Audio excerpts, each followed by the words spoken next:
Our opening thought comes from Primo Levi, from his writing The Black Hole of Auschwitz. Auschwitz is outside of us, but it is all around us, in the air.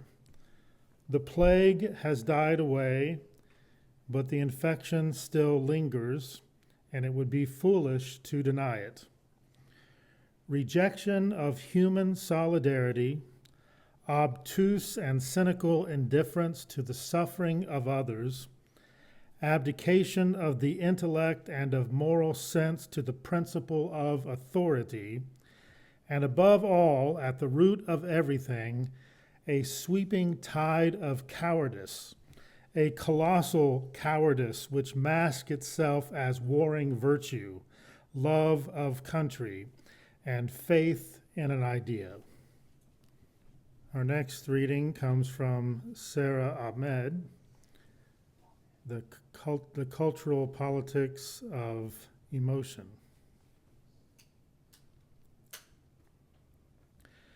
Solidarity does not assume that our struggles are the same struggles, or that our pain is the same pain, or that our hope is for the same future.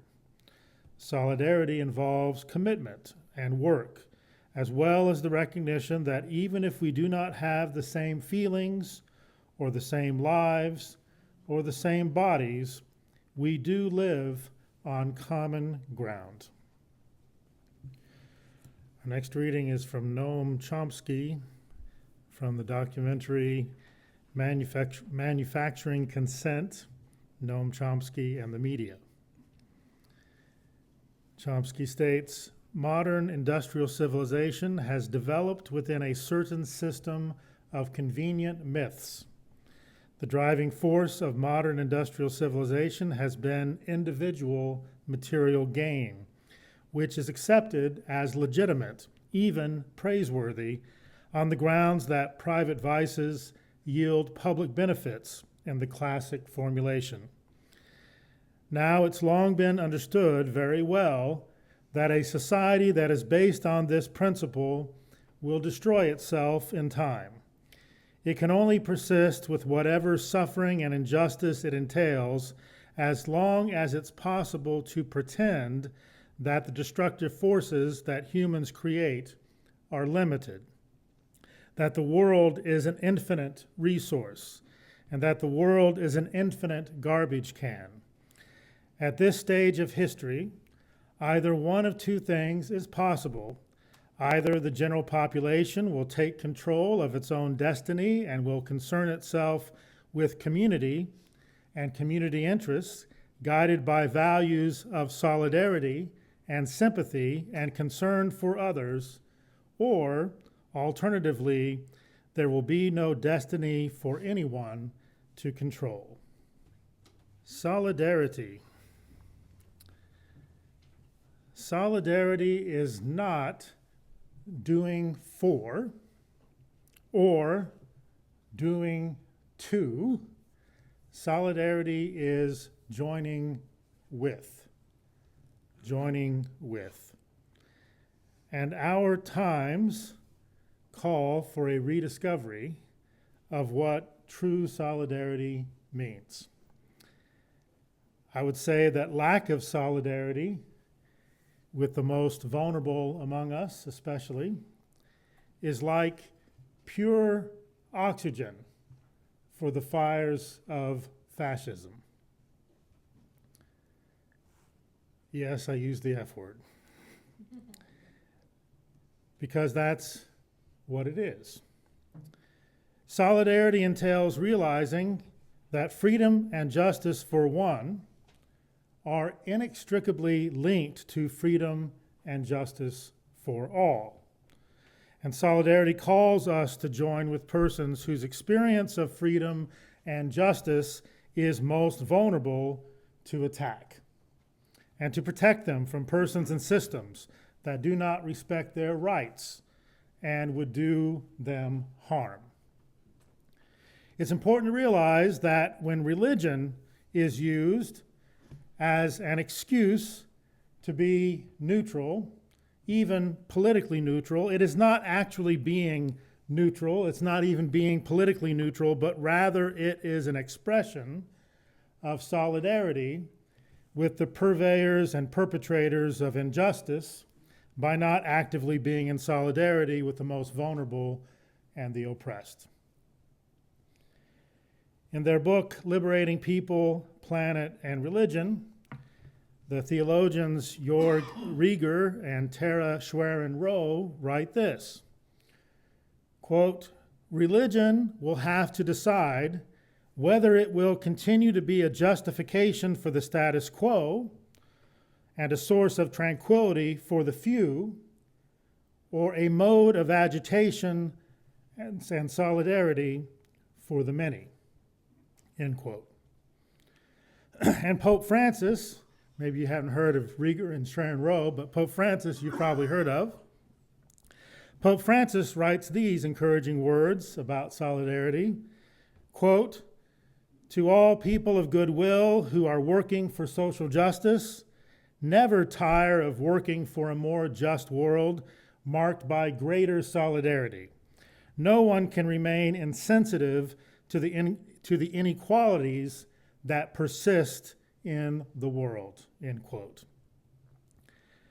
And if you want to move away from religion to a more secular perspective of an agnostic, perhaps even an atheist, the words of Simone de Beauvoir and the Ethics of Ambiguity, I think, are also helpful to understand what solidarity is about. She writes, "To will oneself free is also to will others free," end quote.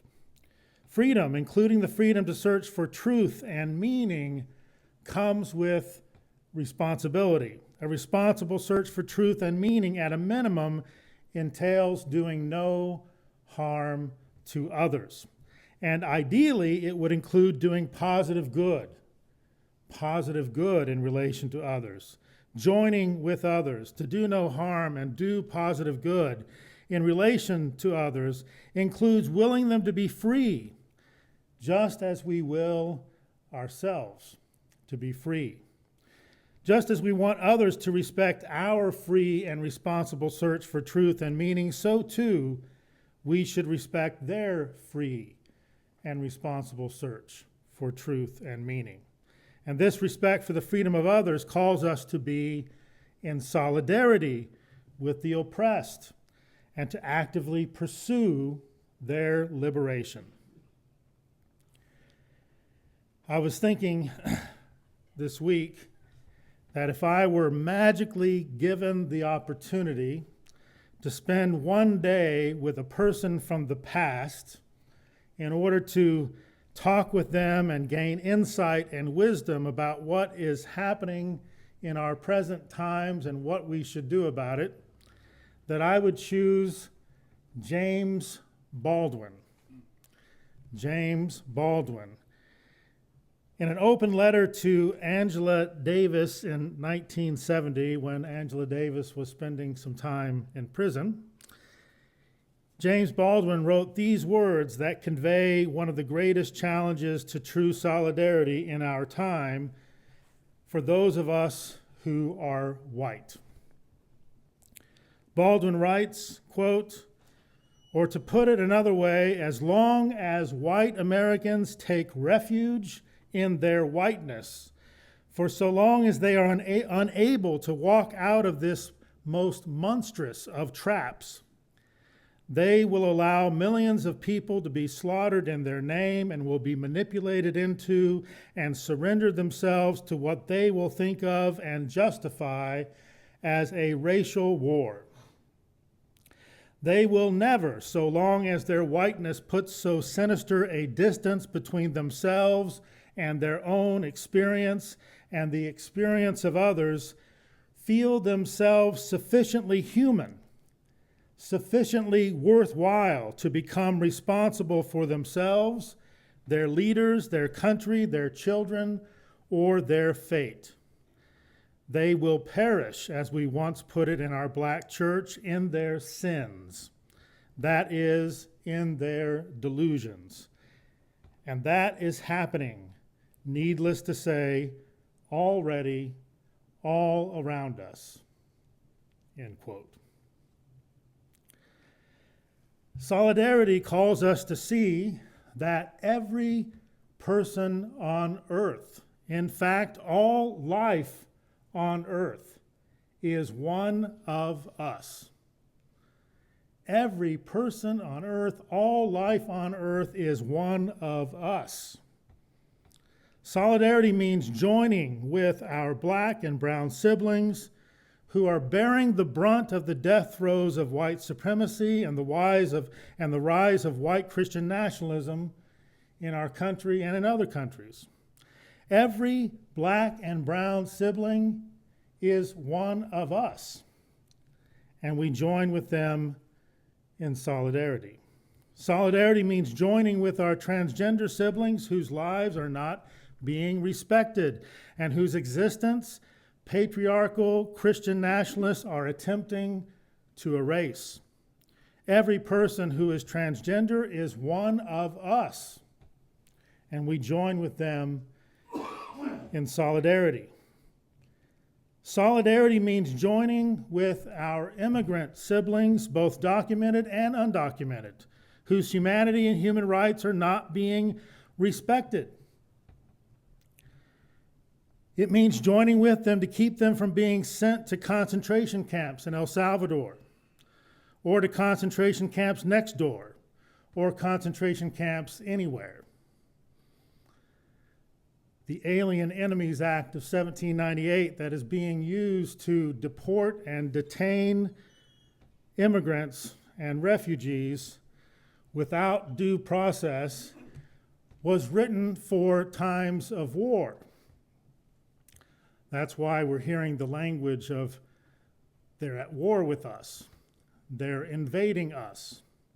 The Alien Enemies Act of 1798 was used to begin the detention without due process of Japanese resident aliens in the United States. They were called resident aliens because Japanese persons were not allowed to become naturalized citizens at that time.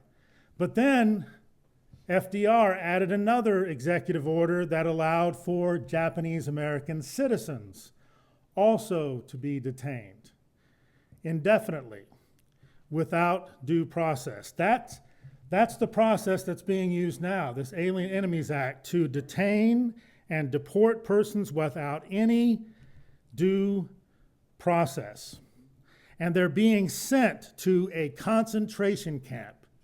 It's called a prison, but it is a concentration camp. It holds 30,000 people, and the Human Rights Watch has been pointing out the fact that it is impossible for persons to receive individual care there.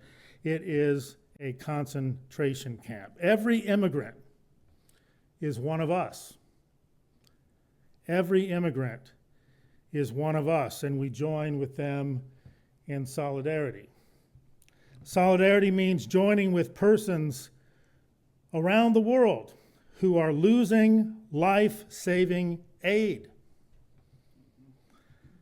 Joining with persons who are losing their livelihoods and whose benefits and well-being are under attack because the richest man in the world who can't keep himself from giving 2 Nazi-style salutes at a political rally has deemed them to be inefficient.